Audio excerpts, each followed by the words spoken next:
The Ducks dominate and redeem themselves in a huge way, beating Rutgers 56-10 all the way over in New Jersey. Again, just a statement victory for the Ducks after coming off of a devastating loss against Indiana last week at home. They respond in a letdown spot with just a huge offensive performance, great defensive performance as well as, again, they beat Rutgers Scarlet Knights 56-10. Welcome into the Dick Hanna Dealerships Postgame Scoreboard Show.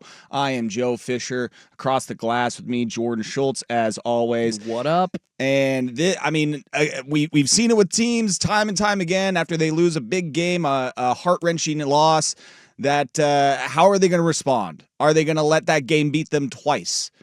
We saw it this year with a team that Oregon beat earlier in the season with Penn State. It just started to just be a snowball down an avalanche and just get away from them. And then before you know it, they're 3-3 and they're firing their head coach. And so everybody is curious with this game was how was Oregon going to respond? And boy, did they respond. First drive got you a little nervous maybe, but they put that to bed very, very quickly about how this game was going to go after just a dominating first half. Second half still looked great. A little bit of hiccups there, but again, Jordan, just an absolute statement victory by the Ducks. It's been some pretty fun wins this year, but as far as offense goes, this has got to be the most fun win. Just looked absolutely pure on the offensive side of the ball. Yeah, overall, exciting to see this team really have that get-right game that we were hoping for. A badly needed get-right game for this program, probably for the first time in a couple of years under Dan Lanning. And yeah, you talk about the offense, Joe. Oh my goodness, they set the world on fire on offense. Dante Moore was throwing it all over the place. Did not have a great game against Indiana last week. His Heisman chances probably a lot lower than they were before, but man, he's still showing out almost 300 yards, 4 touchdowns, and an interception on that weird pass. I almost don't count that. There was just a lot of leadership showed by the entire offense today. Dante Moore, even still dealing with some of those looks where the defense would kind of run up to the defensive line, show one look, and then all of a sudden after the ball snapped, they're doing another thing. The blitz is coming. Dante Moore actually was able to spot that today. Will Stein, I think he pulled out all the stops on offense, not because the Ducks needed to.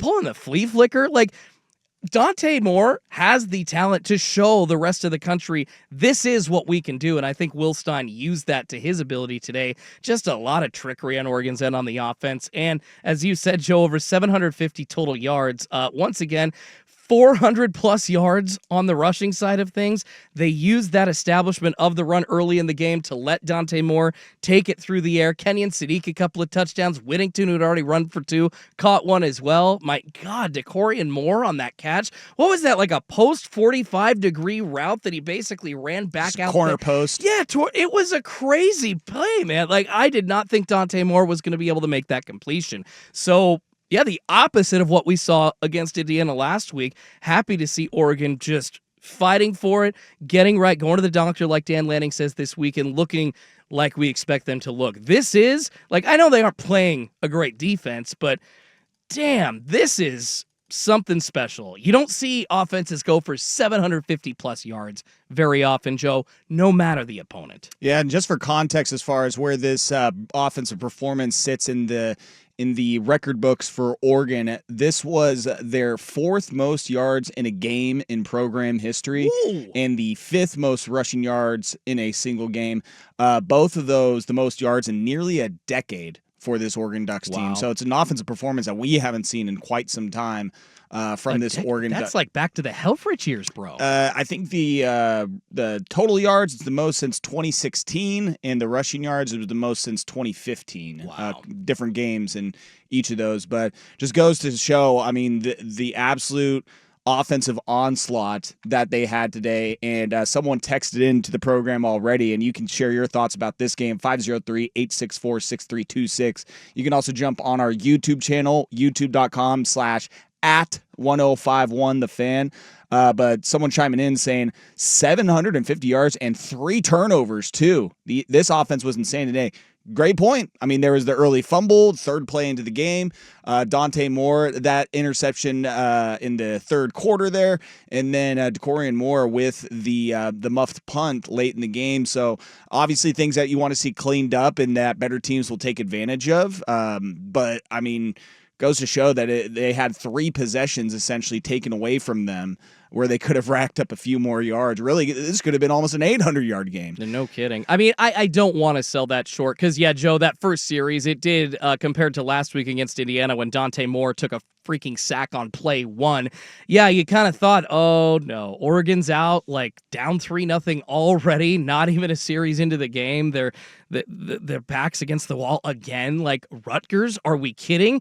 And well, again, you want to talk about not just response from a game, but just to start a game like that. Exactly. And just to be like, are you kidding me? And like, just be like, guys, all right, let's calm down. We're going to be fine. We got this. We got this. And they sure as hell had this the entire game. It was one of those where I take notes throughout the game. Each offensive drive, defensive drive, yeah. I'm putting down my thoughts of what I saw. I stopped putting those thoughts down after the first half. I was like, right. I was like, I think we're good. We're good on what we've seen here. It was just an offensive clinic. Defense did their part, gave up the touchdown late in the game. The secondary was probably I want to say best performance of the season, but they've had a few of these already. They gave up 79 passing yards, gave up 202 yards total. The offensive yard discrepancy, 750 for Oregon, 202 for Rutgers. And let's not discredit, having to go 3 time zones, go over to the East Coast and have to play this game all the way in New Jersey. Again, this was a letdown spot. I don't want anybody, not just here locally, but around the nation, to tell you otherwise, that this is a spot where some teams can mess this up and lose this game. And Oregon, I think they did what they needed to, not just getting the win, but they did it in dominating fashion to show the rest of the country that losing to Indiana, it wasn't a fluke because of how that game went. But to show them that was just a one-off Saturday, that we lost to a really, really good Indiana team, which is probably going to be ranked number 2 once we get the new AP rankings tomorrow. And just to respond and say, like, hey, we are still one of the best teams in the nation. Dominant victory. I mean, I will address the turnovers. Yes, the texter points out something that we do need to see going forward. Disappear from Oregon's end, because you will not beat good teams later in the season in the first round of the college football playoff if you're turning the ball over 3 times. All right. Like Gary Bryant Jr. can't get the ball punched out like that. That is a valid point. Against better teams, they're going to take advantage of that. And absolutely. I mean, one of the problems that Rutgers had coming into this game is, their offense, especially passing the ball, has been solid. It's just they have not been able to finish drives, and they have not been able to punch the ball in and get points. They did on that first turnover. They got 3. It was only because of the field position, though, really. Yeah, exactly. But again, it was a 3 and out. But better teams, they're going to score a touchdown. Exactly. They're going to get points off of that. What is this kid's name? Kaliak Manis or Kaliak Manis? Yeah, I tried to pronounce it 3 or 4 times during the game. Could not. Kaliak Manis. Athan. Not Ethan. Athan Kaliak Manis had an ass night. The Ducks held him. This is supposedly a good offense from Rutgers, right? Yeah, not a great. Their passing offense has been pretty solid this year. Yeah, held them under 100 yards. He only totaled 79. And you look at just the offensive box score for Rutgers. They literally had 4 receivers only catching balls. Nobody ran the ball. It was, once again, the Ducks didn't face Ohio State here, but it was a shutdown performance by the Ducks. A couple of picks as well on their end. I mean, I liked what I saw from the defense today as well, Joe. It was a shutdown performance, and it was spread out all around. I think Betcher led the team again in tackles with 7. I think it was Mixon again with one of these picks, and Mixon actually also had 5 tackles. He was in on this as well. I like this linebacking core. I think that I said a couple of weeks ago here on the Ducks Postgame Scoreboard show, Joe, that I think Oregon's front 7 is one of the best in the country. I heard Dirt kind of poo-pooing a little bit on our linebackers. I think Bryce Betcher is better than people give him credit for. Is he top 5 in the nation? No.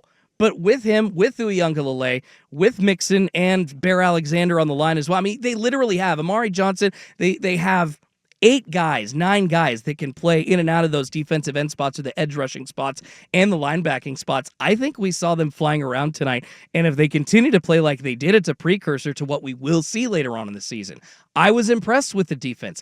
They were confusing the hell out of Rutgers. Credit to them, credit to their effort, and Tosh Lapoy, man, love him. Yeah, you saw them get pressure all day long. I mean, Blake Purchase is someone that he was the one that got the interception. Thank you. Yeah. He was someone that, I mean, we haven't called his name a whole lot this year. He had a great game. That was today. Flowers and Purchase. My apologies. Amari Washington. I mean, you see him every day. He had 2 batted balls in the first half. One of them leading to an interception. Love to see that. I mean, they say defensive lineman, if you can't get to the quarterback, get your hands up. And Amari Washington making his presence felt there.